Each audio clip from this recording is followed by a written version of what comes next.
Hola, ¿qué tal? Muy pero muy buenas tardes. Bienvenidos a Docentes en Debate, el programa de la Asociación de Docentes e Investigadores de la Universidad Nacional de Tucumán y de la Fundación Miguel Lillo.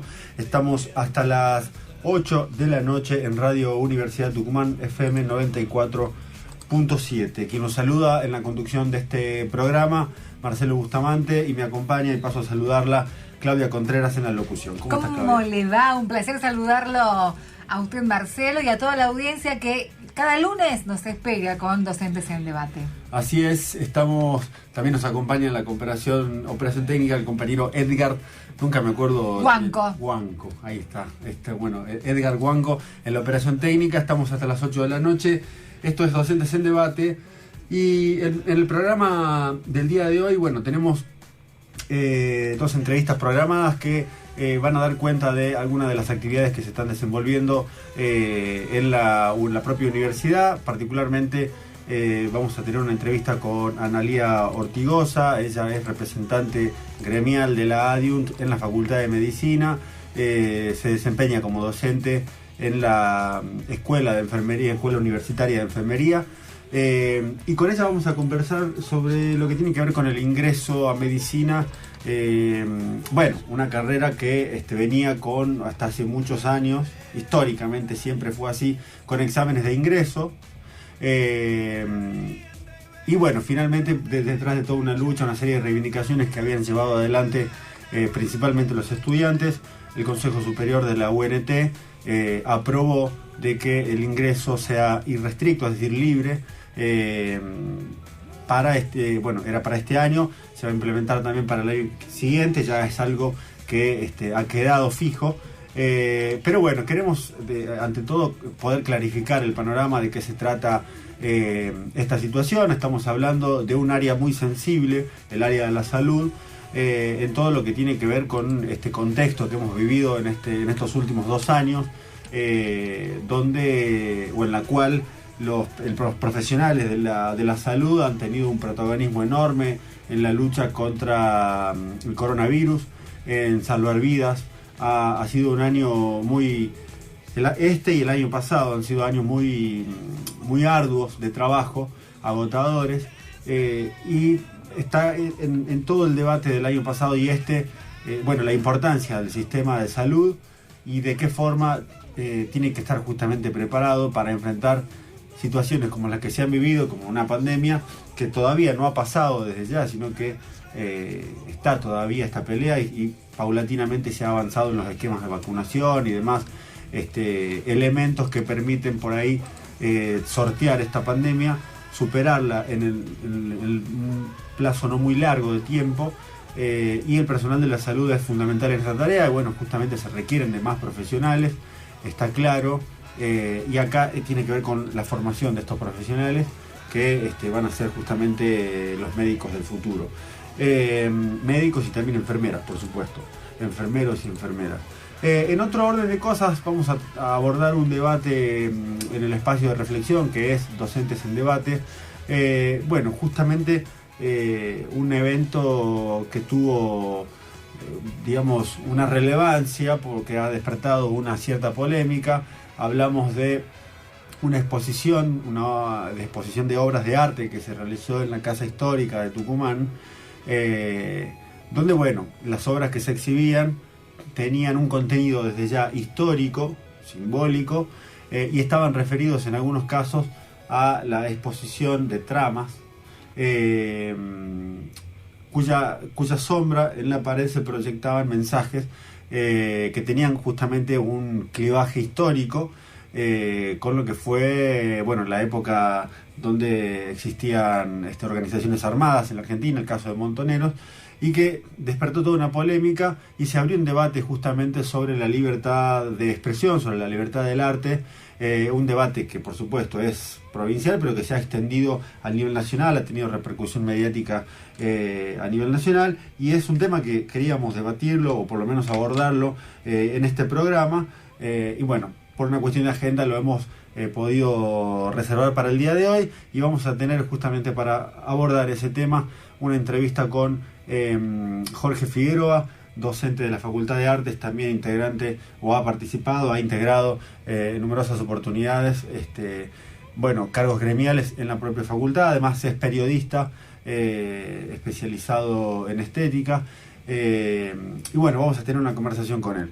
Pasando 10 minutos de las 7 de la tarde, vamos a la primera pausa musical y al regreso volvemos con más Docentes en Debate. Docentes en Debate. Ellos tienen la palabra.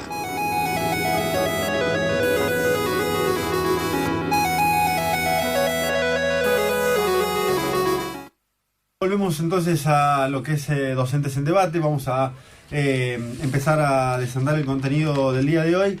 Estamos ya en estos momentos en comunicación telefónica con Analía Ortigosa, docente de la Escuela Universitaria de Enfermería y representante gremial también de la ADIUNT en la Facultad de Medicina. Vamos a saludarla. Analía, ¿qué tal? Buenas tardes. Marcelo Bustamante te saluda. ¿Qué tal? Buenas tardes, Marcelo, y ¿qué tal? Buenas tardes a toda la audiencia. Bien, Analía, bueno, lo anticipábamos al inicio del programa. Queríamos conocer, bueno, en primer lugar, en qué estado se encuentra en términos de lo que es la presencialidad, la educación, en lo que ha sido este año y actualmente en la Facultad de Medicina, teniendo en cuenta, bueno, justamente lo importante que ha sido la medicina, la salud, los profesionales de la salud en todo este proceso que hemos atravesado y que aún continuamos atravesando de la pandemia, ¿no? Sí. ¿Cuál es el análisis que hay, o sea, en la facultad, en la carrera? ¿Cuál es tu apreciación? Bueno, la verdad que el año pasado, el año 2020, fue un año complejo a nivel mundial. O sea, todos los profesores tuvimos que adaptarnos de un momento a otro a lo que fue la educación virtual. En el caso de carreras como medicina y enfermería, que tienen una importantísima carga de horas prácticas en los servicios de salud, la verdad que fue un esfuerzo mayúsculo, porque bueno, nadie pensó que se iba a extender tanto tiempo el aislamiento. Entonces lo que se hizo en una primera parte fue comenzar con el desarrollo de contenidos teóricos. Algunas materias pudieron adaptar la parte práctica a la virtualidad y otras materias en las cuales no fue negociable esa práctica, esa adquisición de destrezas y de habilidades que los estudiantes tenían que tener en contacto con los pacientes. Y se trabajó mucho más con lo que es simulación clínica, gabinete. Eso es algo que enfermería actualmente está haciendo mucho en este momento para tratar de llevar a los alumnos a hacer las prácticas a los servicios de salud, exclusivamente con los trabajos prácticos más importantes. O sea, se hizo un gran recorte de lo que son los contenidos. Uh-huh. En este año, eso fue el año pasado, fines del año pasado, este año, como ya se hizo una apertura de lo que son las prácticas en terreno, se comenzó a llevar a los alumnos, pero en grupos reducidos, a hacer prácticas. Y bueno, eso genera un enlentecimiento de lo que es el desarrollo de los cuatrimestres.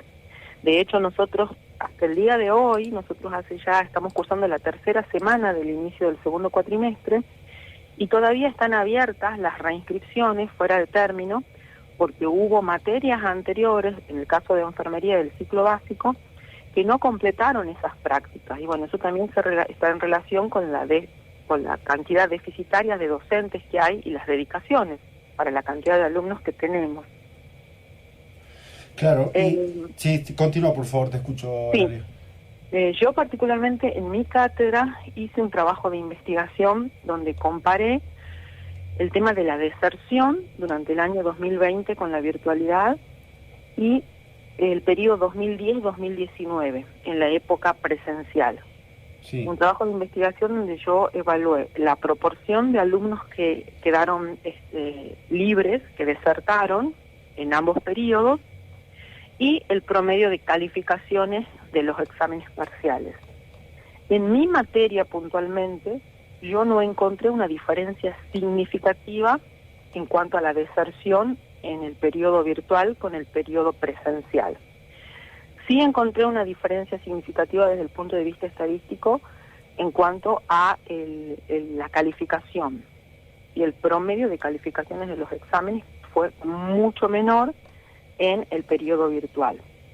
Y entre los cuatrimestres, entre el primer y segundo cuatrimestre del año 2020, también encontré diferencias significativas. Yo tuve en el segundo cuatrimestre un 60% de alumnos que quedaron libres, o sea, una deserción del 60%, cuando el promedio histórico de la cátedra está entre el 45 y el 50%. Y bueno, eso estuvo muy relacionado con la enfermedad de muchos alumnos, la enfermedad del grupo familiar y la sobrecarga laboral, porque en el caso de la materia que yo dicto, los estudiantes están en el segundo ciclo de la carrera, ya son enfermeros y en muchos casos estuvieron trabajando y su primer trabajo fue en los hospitales modulares que se montaron para la atención de pacientes COVID. Y los docentes del mismo modo. Yo el año pasado tuve el 50% de los docentes de la cátedra de licencias intermitentes a lo largo del año. Varios de ellos se contagiaron, quedaron con secuelas, algunos que hasta el día de hoy no se han recuperado totalmente. Además, bueno, por supuesto sumado a lo que sufrió el personal de salud, ¿no es cierto?, con la pérdida de colegas, de compañeros de trabajo que se llevó, que fueron víctimas de esta pandemia. Fue un año realmente muy, muy duro desde lo emocional. Nosotros tuvimos que hacer un enorme trabajo de contención con nuestros alumnos, con nuestros compañeros. La verdad que fue una patriada. Seguro. Pensaba justamente en uno de los temas que mencionaste con relación a la sobrecarga que tuvieron los docentes. Actualmente en la Facultad de Medicina, ¿cuál es la relación entre docentes, docentes y alumnos? ¿Cuántos alumnos hay o cuántos profesores hay para atender a una determinada cantidad en promedio de estudiantes, digo? Bien, nosotros la Facultad de Medicina tiene varias carreras. La carrera de médico, la carrera de kinesiología, la escuela de kinesiología, sí. Se dicta la licenciatura en kinesiología, tenemos la licenciatura en fonoaudiología y después tenemos la escuela de enfermería, que también a su vez tiene varias carreras. Tiene la licenciatura en enfermería, la licenciatura en obstetricia, tiene la tecnicatura en estadísticas en salud, o sea, y cada una de ellas tiene realidades y particularidades muy diferentes. Hasta el momento yo te puedo decir que la carrera de médico puntualmente es la que está más favorecida, si se quiere, en cuanto a la relación docente-alumno. Ellos tienen una relación docente-alumno cuasi ideal, pero también depende mucho del ciclo de la carrera. En el primer ciclo, por ahí hay más estudiantes y la relación es un poquito menor, pero ya en el ciclo clínico, cuando ellos ya van a las prácticas, es de 7-1, de 10-1 en promedio. Claro. Mientras que en enfermería nosotros tenemos en las materias no disciplinares, ¿sí?, y sobre todo en los primeros años tenemos profesores de dedicación simple, profesores adjuntos con dedicación simple a cargos de cátedras y que manejan entre 200 y 400 alumnos por cuatrimestre. ¿Un solo docente? Un solo docente de dedicación simple para un promedio de entre 200 y 400 alumnos. ¿Y cómo se hace? ¿Cómo hacen en ese caso? Y en ese caso es pura vocación. Esos docentes trabajan, la verdad, que muchas más horas que las que les corresponde por cargo, con un enorme compromiso. Se apoyan en el campus virtual, ¿sí?, y no tienen la posibilidad de hacer ni actividades de investigación ni actividades de extensión con el cargo. Están exclusivamente para el dictado de la asignatura. O sea, se vulneran derechos. Seguro. De alguna manera. Uno de los reclamos que tomó la ADIUM cuando estaba en debate esta novedad, esta noticia de que este ingreso libre o irrestricto a la carrera de medicina, uno de los reclamos que planteó la ADIUM fue justamente que se duplique la cantidad de docentes de los primeros años y desde ya, todos los recursos para su formación como futuros profesionales de la salud. ¿Cómo considerás que se va a desenvolver la actividad académica para el ciclo lectivo 2022 con este nuevo escenario? Bueno, digamos, en la conversación con los docentes de la carrera de médicos, lo que prima es la angustia y la preocupación por lo que implica el tema de la masividad. Uh-huh. Hasta el momento no hay, digamos, nada concreto sobre esto de que se incrementen los recursos para que haya una adecuación, digamos, de la cantidad de docentes por alumno, sobre todo en el primer año de la carrera o los primeros años de la carrera. Lo que hizo la facultad fue, inició un curso de ambientación a la vida universitaria para los aspirantes a la carrera, utilizando, ¿no es cierto?, el campus virtual de la facultad. No duró ni un mes, se saturó el sistema, porque había más de 4.000 alumnos inscriptos, y se tuvo que suspender ese curso, y hasta donde sé, la Facultad de Medicina empezó a gestionar los recursos en el rectorado, consiguió algunos recursos, y es como que armaron la infraestructura virtual exclusiva para estos aspirantes. ¿Qué te quiero decir con esto? Que van trabajando y van gestionando en la marcha. Claro. Sí, es evidente porque, bueno, incluso se ha visto en este año por lo menos distintas polémicas que han tenido que ver por lo menos con los exámenes que se rindieron a principios de este año,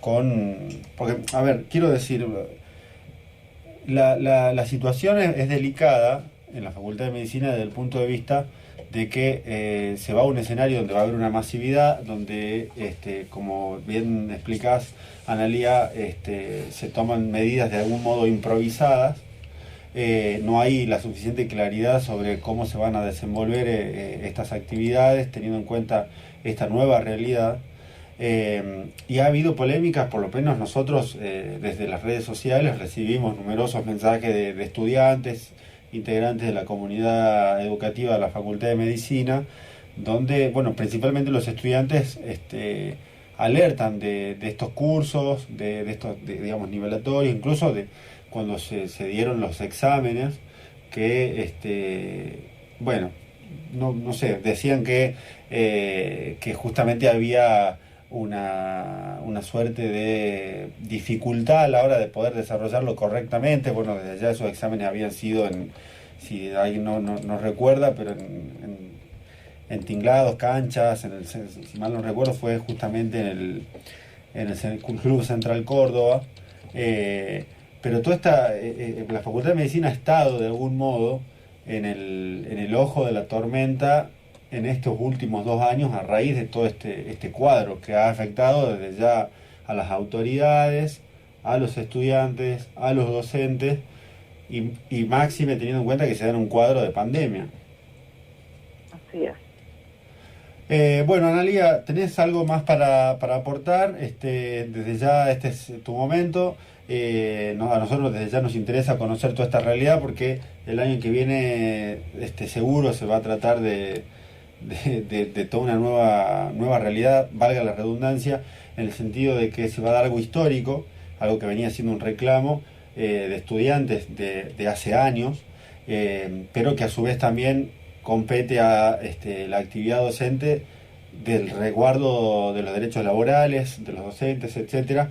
Nos interesa mucho este tema. Si querés agregar algo más, este es tu momento. Y hay un reclamo frecuente que inclusive varios docentes de la carrera de médico lo plantearon en las últimas asambleas.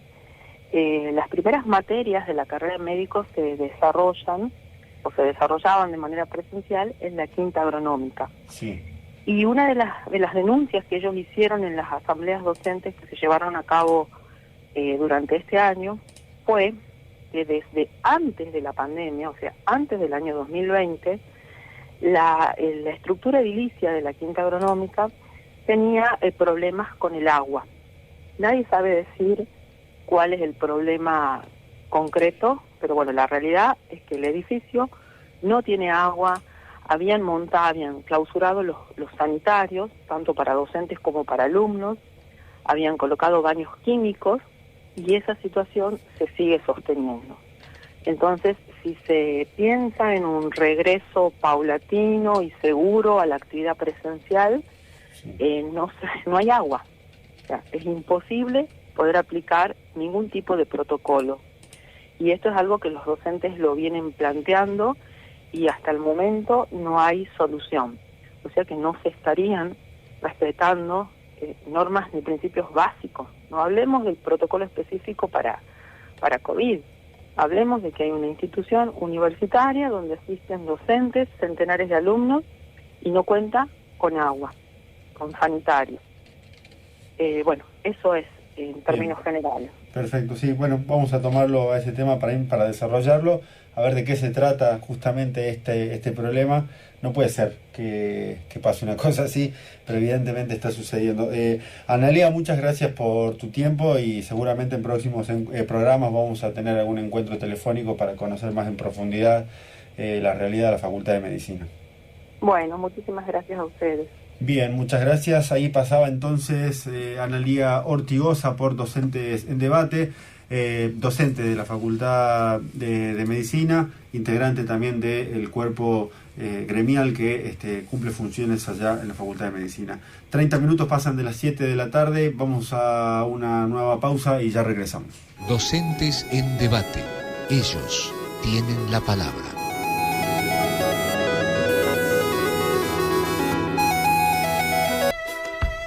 Volvemos entonces a Docentes en Debate. 20 minutos, 23 para ser exactos, nos separan de las 8 de la noche. Estamos en Radio Universidad FM 94.7. Bueno, lo prometido es deuda. Pasamos a la segunda entrevista del programa del día de hoy.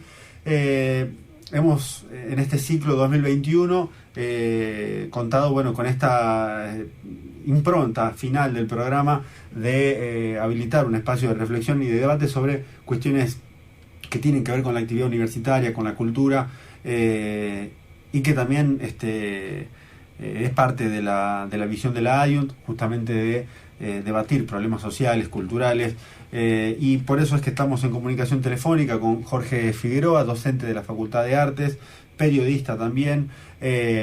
Bueno, vamos a saludarlo y vamos a presentar el tema. Jorge Figueroa, ¿qué tal? Buenas tardes. Marcelo Bustamante te saluda. ¿Qué tal, Marcelo? ¿Cómo están? Buenas tardes a toda la audiencia.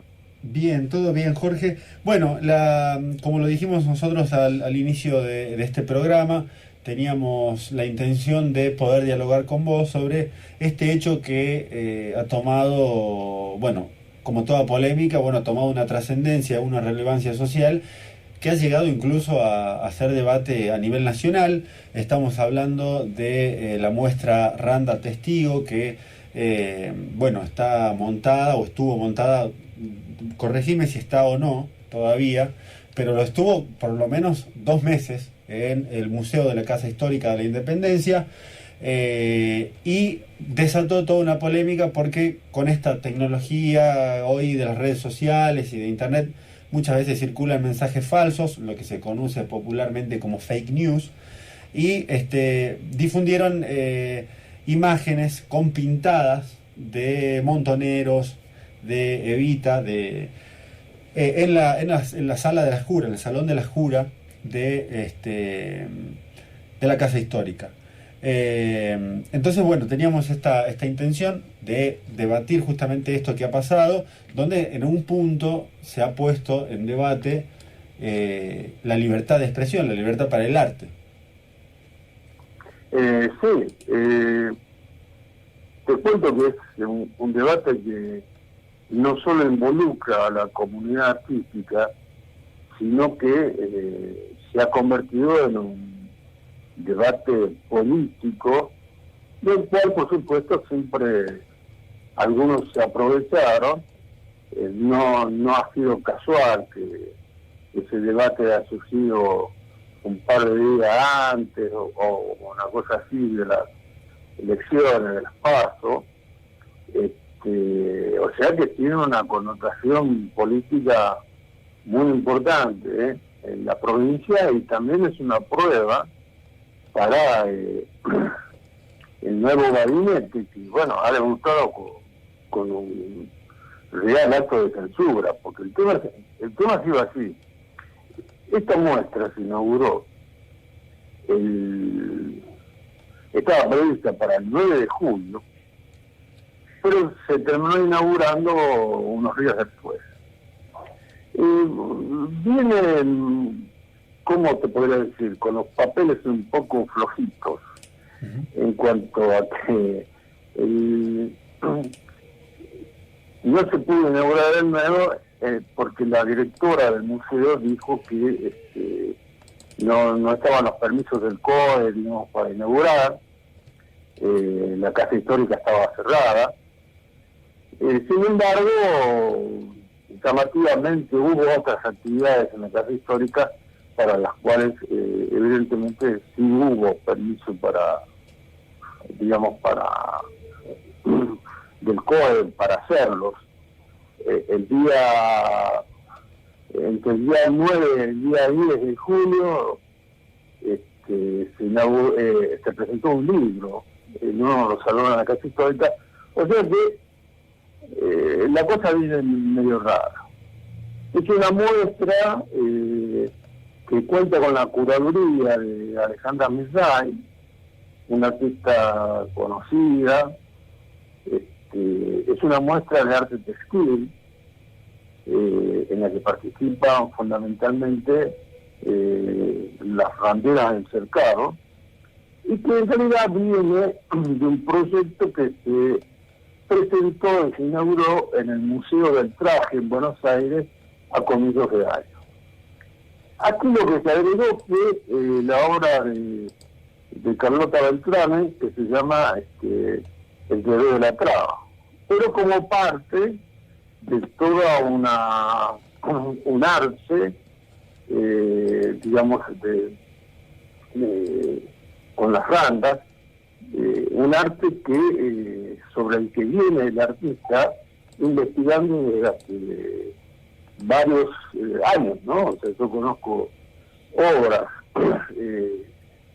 políticas de Beltrame desde hace más o menos 10 años realizadas con randas.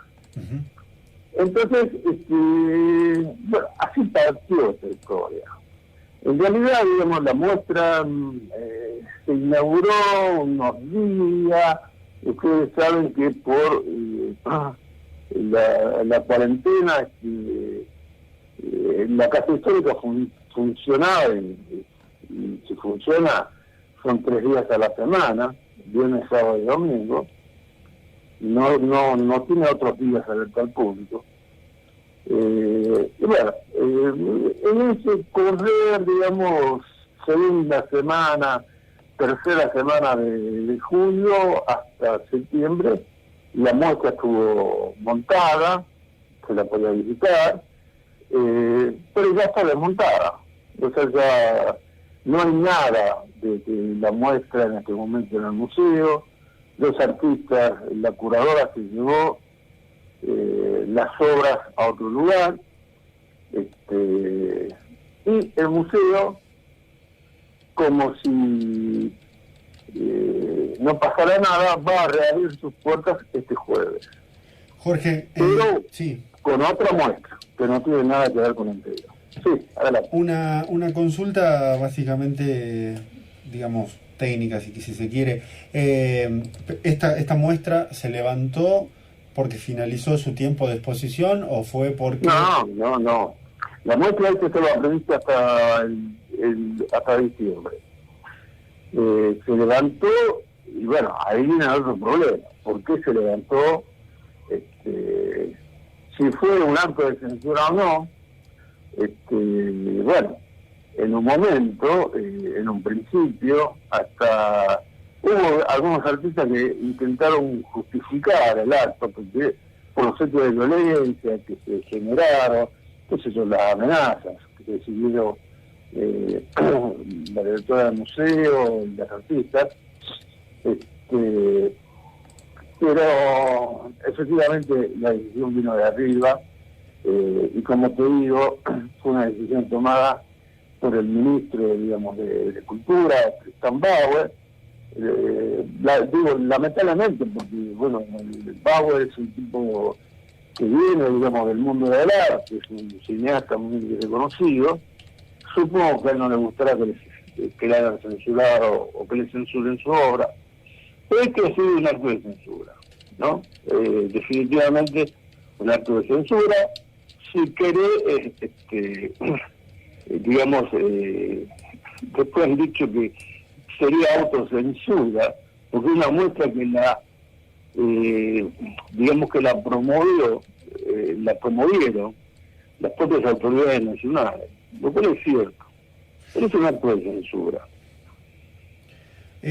Jorge, entrando quizás en un poco en el análisis más, si se quiere, no quiero decir abstracto porque no lo es, pero de lo que implica culturalmente un hecho de esta naturaleza, porque hoy en el discurrir de las redes sociales, de todas las plataformas que existen gracias al uso de Internet, se han dado, no digo que esta sea la causa, pero en esos contextos, con esas herramientas tecnológicas, se ha dado un proceso de lo que se denomina la cultura de la cancelación. Es decir, este grupo, digamos, quizá tiene más pregnancia en los jóvenes, particularmente los nativos digitales, de decir, bueno, determinadas cosas están canceladas porque visto con los ojos de hoy tienen determinados elementos que no se condicen con lo que hoy se considera políticamente correcto. Por poner un ejemplo, esto que ha pasado con distintas artistas, por ejemplo, no sé, Michael Jackson, de gente decir, bueno, yo no escucho más su obra porque estaba acusado de abuso a menores, o por ejemplo el caso que de hace poco que estuvo en debate, esto de cambiarle el final a una película de Disney, porque creo que era Blancanieves, donde el príncipe le da un beso sin su consentimiento a Blancanieves, por poner estos dos ejemplos que han sido como han estado, digamos, en el debate. ¿Esto de algún modo considerás que hay algo de eso en este punto? Digo, en un punto casi sería una cultura de la cancelación al revés, porque los que han pedido que se cancele o que se dé de baja esta obra han sido sectores como por ejemplo el legislador Ricardo Bussi de Fuerza Republicana, donde decía que esto era prácticamente una vamos a decir una reivindicación de lo que ellos consideran grupos terroristas en la década del 70. Mirá, el domingo pasado o el anterior, no recuerdo bien, escribí un artículo, el domingo pasado, no ayer, por supuesto, sino el anterior. El 19 de septiembre. Sí, exactamente, gracias. El 19 de septiembre. Escribí un artículo sobre que se llamaba "Hay que cancelar la censura", ¿no? Que justamente me refería a esto de este eufemismo, digamos, que se utiliza hoy por hoy para censurar la obra de algunos artistas o algunos textos que, como vos decís, hoy parece que no parecieran correctos, ¿no? Todos los días casi protesto porque quiero ver, digamos, por Netflix alguna película de Woody Allen, y vos sabés que no, pareciera que Woody Allen está prohibido, cancelado. Cancelado. Es realmente un acto terrorífico, digo yo, ¿no? Esto de cancelar lo que no se ve. Entonces, uno podría decir, bueno, pero entonces, hay que cancelar todo lo que a nuestros ojos, digamos, no corresponde con el tiempo que vivimos. Y en segundo lugar, ¿quién determina que hay que cancelar eso? Yo creo que no corresponde para nada a la cultura de la cancelación. Justamente creo, como titulé esa nota, si hay algo que cancelar es la propia censura. Porque además, vamos a entrarnos un poco en la muestra. Yo te digo una cosa, Bussi pidió la censura, pero los que levantaron la muestra o la bajaron, la censuraron, fueron las autoridades nacionales, ¿no? También hubo unas notas ahí de los parlamentarios radicales Cano y Silvia de Pérez, o sea, no hay grieta aquí. Eso es lo que escribí. Claro. No hay grieta. Aquí, viste, cuando se trata de querer, digamos, hacer demagogia con algunos temas, peronistas, radicales y busistas tienen una opinión similar. Lo digo porque además se acusó a la muestra de alguna forma estimular la violencia, sería. Y son, no sé si esto logré escribirlo en la nota, pero yo quería decir que la Casa Histórica es una de las expresiones mayores de violencia que hay en Tucumán. ¿Acaso no se generó ahí el acto de violencia en relación a la independencia? ¿Acaso no hubo, como algunos historiadores hoy lo están mostrando, un congreso que tuvo algunos diputruchos? ¿Sí? ¿Acaso no se dejó afuera a Bernabé Arauz? ¿Acaso no se dejó afuera a Artigas, a Güemes? ¿Eso qué es? ¿Sí? Son actos de violencia. En realidad la muestra, quiero decir, este trabajo, lo que hizo fue expresar una acción que se dio en otro tiempo, ¿no? Poco conocida, como se dijo. Seguro. Pero es obvio que no nos arruinemos con el tema de la violencia, si este es un mundo violento. ¿O acaso no es violencia lo que uno ve en la calle todos los días?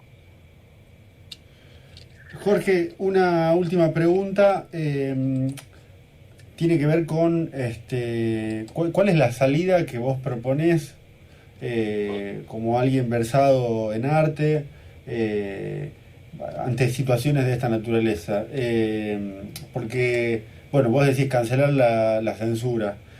Esto quiere decir que se tiene que dar, que no tiene que haber ningún tipo de condicionamiento al desenvolvimiento artístico, digamos. No, seguramente no. Mira, el tema no es nuevo. En 1938 hay una declaración del manifiesto por el arte revolucionario que le escribió el poeta André Breton, tiene la firma el pintor, el artista Andrés Rivera y León Trotsky, obviamente, en lo que se reclama la total libertad de expresión para los artistas. O sea, toda la libertad para el arte. Ahora, hoy lo que se debería hacer es que algunas organizaciones se pronuncien sobre el tema. Yo hoy día vi que la Asociación Argentina de Críticos del Arte, a la cual pertenezco también, sacó un pronunciamiento, sí, que habla de los intentos de censura, pero bueno, aquí ya la han censurado. Claro. Me llama la atención que también algunos artistas en Tucumán se hayan pronunciado rápidamente, incluso tratando de decir, bueno, no, se la levanta la muestra por esto, no por aquello, se la levanta, y bueno, ¿quién la levanta? ¿Quién toma la decisión? ¿Quién la baja la muestra? Y bueno, eso es como que niegan que haya una censura y por supuesto niegan quiénes son los censuradores. Entonces, las organizaciones se deberían, digamos, pronunciar sobre el tema. Yo incluso lo he planteado, digamos, en el gremio de artes. Sí. Bueno, evidentemente no recibí gran respuesta, pero se tendrían que haber pronunciado sobre este tema. seguro. Porque si uno lo deja pasar, hay cosas que después no se vuelven, ¿eh? Claro. Jorge, nos quedamos sin tiempo, desde ya muy interesante la conversación. Evidentemente, como bien decías al inicio, esto supera la dimensión artística y tiene connotaciones en todos los planos. Lo vamos a seguir seguramente en algún otro programa hablando de esto. Desde ya te agradecemos por tu tiempo nuevamente, Jorge. No, por favor, muchas gracias a ustedes y saludo a la audiencia. Bien, perfecto, muchas gracias. Ahí pasaba entonces Jorge Figueroa, periodista y docente de la Facultad de Artes. Apenas 4 minutos nos separan para las 8 de la noche, Claudia. Nos quedamos ahí. Sin tiempo. Exactamente. Sin tiempo. Bueno, nos reencontramos entonces el lunes de la semana que viene. Del mes que viene sería ya. Ya del mes que viene, exactamente. El lunes 4 de octubre. Esto ha sido todo por hoy. Que tengan una buena semana. Hasta luego.